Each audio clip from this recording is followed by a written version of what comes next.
kesempatan silaturahmi dengan Ketua DPRD Kota Makassar, sahabat saya Rudianto Lalo, si anak rakyat. Jadi ini kesempatan yang sangat penting untuk kami, paling tidak bisa mendiskusikan beberapa hal tentang kepemimpinannya sebagai Ketua DPRD Kota Makassar, juga tentang apa-apa yang mungkin bisa menjadi inspirasi dalam hal perencanaan pembangunan kota, inspirasi dalam membangun komunikasi antara eksekutif, legislatif, juga tentang leadershipnya terkait alumni Unhas untuk Kota Makassar. Pekan lalu, Rudianto Lalo terpilih sebagai Ketua IKA Unhas Kota Makassar. Kita akan diskusikan sebentar ya dengan beliau. You like liquid honey.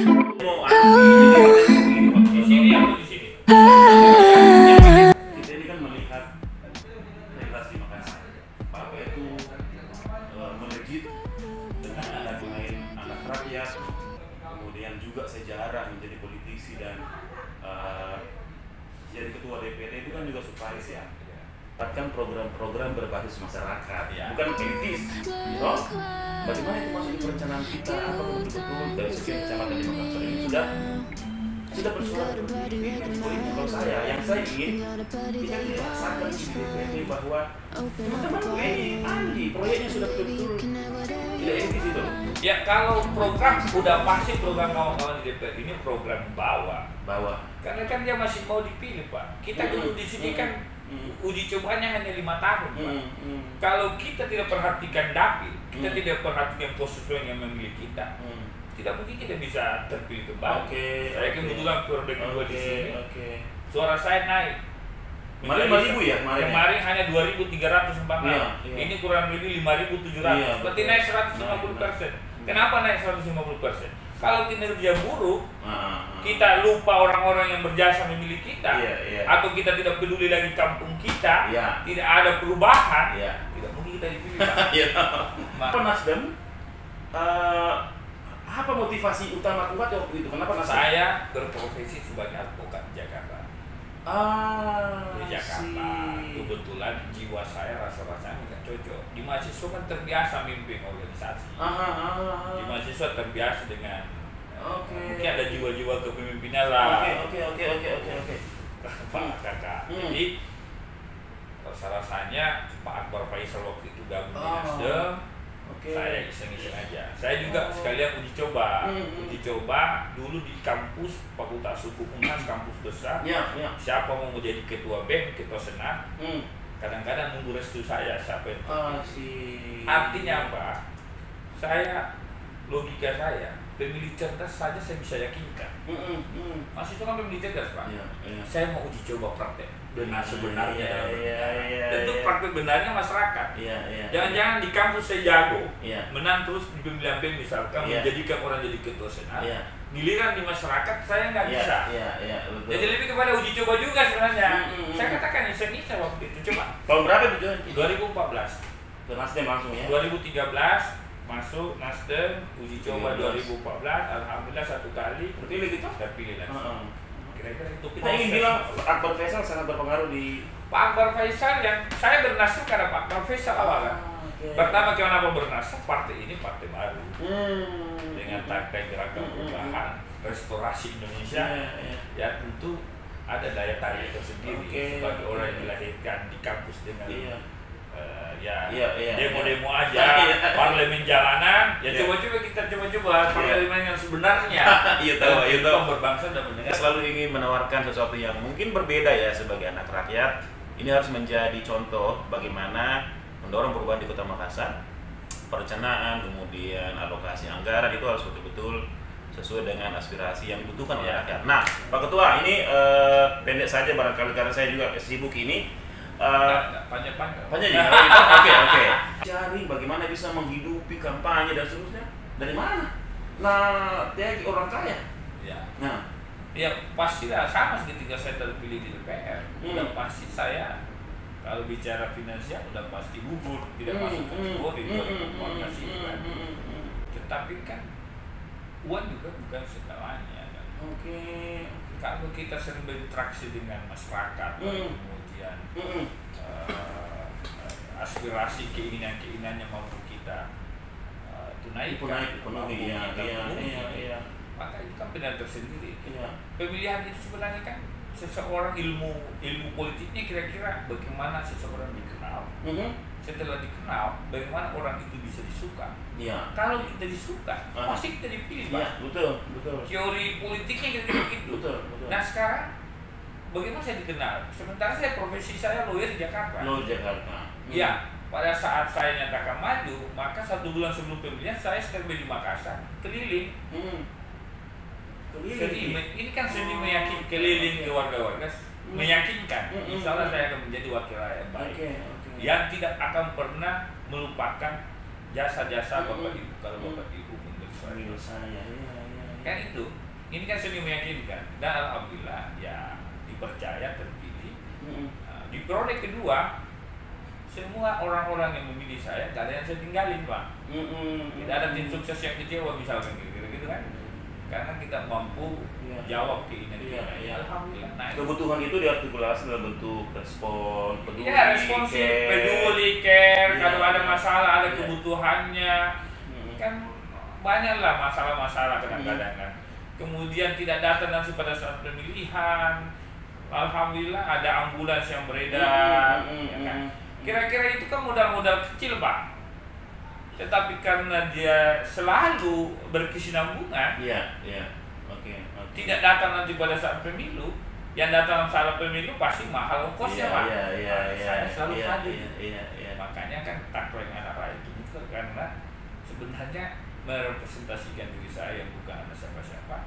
Gayanya pun seperti biasa. Jadi pertanyaan begini Pak Ketua, saya ini termasuk yang juga sering memberi masukan untuk Pak Wali. Anak lorong, anak rakyat, 2 hal ada yang... lagi satu, Pak. Ada lagi? Anak desa, ketua umum. Siapa itu? Ketua umum Ika Unhas. Itu anak desa. Tapi Ika Unhas sih? Ketua umum. Oke, anak desa. Dia memperkenalkan saya di Disnatali Unhas. Oh gitu. Ini Ketua Ika Unhas Makassar, anak rakyat. Disaksikan anak lorong. Dilantik sama anak desa. Oke. Ini situasi yang menurut saya bisa complementary each other namanya. Jadi ketika Pak Dhani mengusung anak lorong itu sangat infrastruktur menurut saya ya. Ini enggak apa-apa, ini opini toh. Tapi kemudian anak rakyat muncul, menurut saya memang harus berbasis pada human, orang. Ya kan? Nah, ini tidak gampang Pak Ketua karena harus ada konkret, seberapa peduli, seberapa konkret, seberapa responsif anggarannya. Untuk yang tadi kita bilang itu kan kalau sekadar dapil tadi yang diperhitungkan bahwa rakyatnya senang, yang miliki sudah di ini, kan tidak mewakili Makassar keseluruhan. Spiritnya kayak gimana, bagaimana. Yang saya bilang begini, apa yang kita harus perjuangkan di DPRD kota, di legislatif supaya pengalokasian anggaran ini betul-betul bisa memenuhi harapan anak rakyat. Karena banyak contoh ini Pak tentang infrastruktur, karena baru F8 lagi, kan orang tanya itu uangnya dari mana dan seterusnya.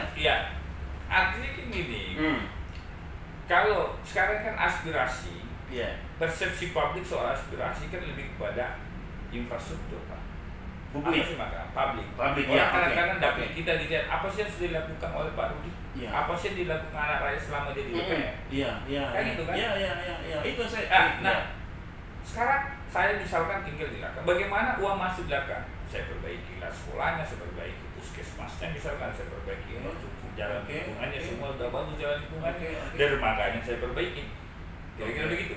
Berarti kan ada yang baru dan tidak pernah seperti itu. Itu yang saya tadi koralakan kalau bayar pajak mungkin hanya kurang lebih puluhan juta, tetapi uang yang masuk di Laka puluhan miliar misalkan. Artinya kan itu keuntungan tersendiri bagi masyarakat Laka, itu kan karena punya wakil yang memperjuangkan aspirasinya.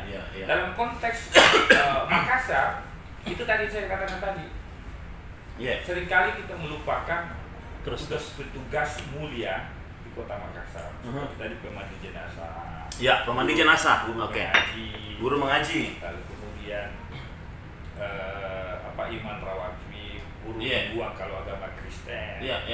Saya katakan sama Pak Kesar, kenapa tak pernah dineging, tak pernah lolos. Udah, kalau tidak pernah lolos ini selalu aspirasi dibawa, minta kenaikan insentif, pikirlah. Rancanglah kalau gitu, karena ini hasil-hasil pokok pikiran dari selama ini saya turun reses, turun di lapangan, minta kenaikan insentifnya. Toh ini pekerja-pekerja muda, ini kan semua untuk bukan hanya untuk di dapil saya, tetapi kepentingan satu kota Makassar. Itu kalau bicara di luar indikator tadi itu Pak Ketua, sosial ekonomi. Kalau Lakang sudah ada benefit ekonominya, bayar pajaknya menambah, itu kan manfaatnya toh dari infrastruktur. Tapi begini, kalau bicara dapil itu kan bicara spek perempuannya, gendernya, disabilitasnya, masyarakat rentan yang selama ini mungkin tidak pernah dilibatkan di perencanaan.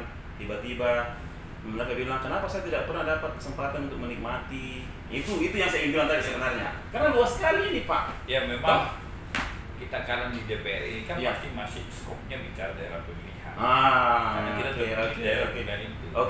Makanya kalau mau cakupannya lebih luas lagi, berarti harus satu kota Makassar. Iya dong. Makanya kadang-kadang saya sebagai ketua DPR, di satu sisi dapil saya dapil utara kota mau berjuang untuk satu kota Makassar, kadang-kadang dibatasi. Tuh ada kawan-kawan juga DPR dari dapil masing-masing. Nah, kalau mau berbuat secara pribadi atas nama rakyat, ya mungkin ruang kekuasaannya harus berpindah. Itu yang saya bilang tadi. Jadi landscape berpikirnya itu dan area itu harus diperluas. Jadi temanya spesifik.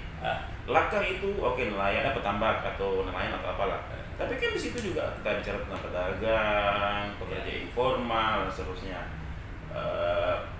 Ini yang harus diwarnai di perencanaan. Nah ini kan terkait kita ini sebagai ketua, leadership ini kan dibutuhkan toh untuk guidance ke anggaran, kamu prioritas. Saya dalam memimpin DPR ini alhamdulillah nggak pernah ada riak-riak. Nggak pernah, jadi antar partai, antar anggota DPR, kan saya menjaga soliditas. Kan itu tadi yang saya dari awal sampaikan, tanamkan bahwa kita hadir di sini dipilih masyarakat sebagai penyelenggara pemerintahan. Kalau bicara kepentingan partai, biarkanlah pada saat pemilihan kita ribut-ribut lagi. Tapi sekarang kita sebagai anggota DPR. Nah sekarang sebagai anggota DPR, apa sih yang diinginkan oleh masyarakat kita? Apa sih yang dimaui oleh masyarakat kita aspirasinya? Kalau teman-teman turun di dapil, dari 5 dapil, 50 anggota DPR turun masing-masing memenuhi aspirasi masyarakat, kan kebutuhan masyarakat terpenuhi. Itu kita sebagai DPR. Bagaimana keputusan eksekutifnya? DPR kan pemerintah kota kan dia punya musrembang. Dari tingkat mungkin RT RW naik ke kelurahan, kecamatan. Jadi betul-betul perencanaan itu berasal dari bawah. Nah ini yang harus dijamin oleh TAPJ kita bersama Badan Anggaran DPR, agar aspirasi program-program atau keinginan dari bawah inilah yang kemudian kita jadikan peraturan daerah tentang itu. Tapi ini yang diketuk palu. Saya setuju Pak Ketua. Yang saya ingin bilang tadi juga begini, simbol anak rakyat ini harus melekat di kita bahwa semua proses perencanaan itu betul-betul mengkonfirmasi ke rakyat toh. Dan memang sarannya dari bawah. Musrembang kelurahan itu jalan lancar. Lancar kelurahan dari RT RW malah usulkan naik di kelurahan, dibahas di kelurahan, balik di kecamatan. Tapi itu kan domain eksekutif. Bapeda misalnya, dan domain kita di DPR ada namanya reses, serap aspirasi. Kadang-kadang saya katakan kalau lewat musrembang kan yang bisa memperjuangkan persoalan eksekutif dalam ini kepala daerah. Kepala daerah yang punya kewenangan. Berapa persen itu Pak Ketua? Kita ini hanya DPR ya. Kembali lagi DPR itu hanya pengawasan, kadang-kadang cuap-cuap Pak. Kadang-kadang kita ribut-ribut. Tapi banyak pokoknya. Pokok pikiran. Berapa persen kalau pokok pikiran itu kan dibenarkan dalam undang-undang. Pokok-pokok pikiran yang berasal dari hasil reses. Kalau saya katakan berapapun hasil pokir, hasil reses yang kita terima masyarakat, kita usulkan aja kepada eksekutif. Nanti kita, ini skala prioritas, nomor ini skala prioritas. Karena warga butuh misalkan di Lakang butuh misalkan jalan lingkungan yang lewat Empang misalkan supaya meningkatkan. Begitu kan prioritas. Nah, ini tidak terlalu penting nih. Itu contohnya. Ada yang mengatakan Pak Ketua, kreativitas perencanaan Pak Wali Kota ini kan go beyond. Jadi kadang-kala juga kita tidak bisa dibati-bati dan ikuti. Kita melihat fenomena itu. Pak Wali kalau mengomentari Pak Wali kan ini dia tipikal kepala daerah yang punya banyak ide, punya gagasan, mungkin juga backgroundnya beliau kan asli perencanaan. Tentu setiap pemimpin punya gaya, punya karakter tersendiri. Ya, kayak kita pintar-pintar aja menyesuaikan. Kami di DPR prinsipnya kalau itu program-program yang berpihak kepada masyarakat kita support dukung aja. Sama ketika F8 ini pro kontra polemik F8, saya katakan F8 jangan dimaknai. F8 itu kita 2 tahun COVID tidak pernah ada kegiatan, tidak pernah ada event. Pak Wali bikin F8 skala kegiatannya diakui oleh Kementerian Pariwisata dan Kreatif. Lalu kemudian dihadiri banyak kepala daerah, provinsi, itu kan bagus Pak. Warga masyarakat dan terbukti animo masyarakat tinggi sekali Pak. Nonton banyak ya? Nontonnya banyak, padat artinya. Tapi ada proses dari UMKM. Bagaimana itu menjelaskannya itu? Ya gini, tidak semua orang bisa dipuaskan. Karena Pak Wali tidak semua orang bisa dipuaskan karena kita bukan alat pemuas Pak. Sudah pastilah niat baik kadang-kadang itu kan tidak semua orang akan maknai baik. Ya, pasti ada, itulah hidup. Pasti ada pro kontra, pasti ada perbedaan persepsi. Tetapi kalau kita bijak, arif bijaksana, kita komprehensif menilai, pasti akan mengatakan bagus. Buktinya banyak orang yang terlibat, banyak orang yang menikmati, banyak orang datang, ya kan? UMKM kita hidup, ya kan? Banyak kepala daerah dari luar datang ke Makassar. Datang ke Makassar kan bukan dibiayai, dia pasti buang duit di Makassar Pak. Betul. Jadi daripada nggak bikin kegiatan, mana bisa Pak? Menstimulasi tumbuhnya gairah dan itulah Makassar. Makassar kan ini kota dunia, kota nasional dari abad 15 orang. Kota metropolitan kata Pak.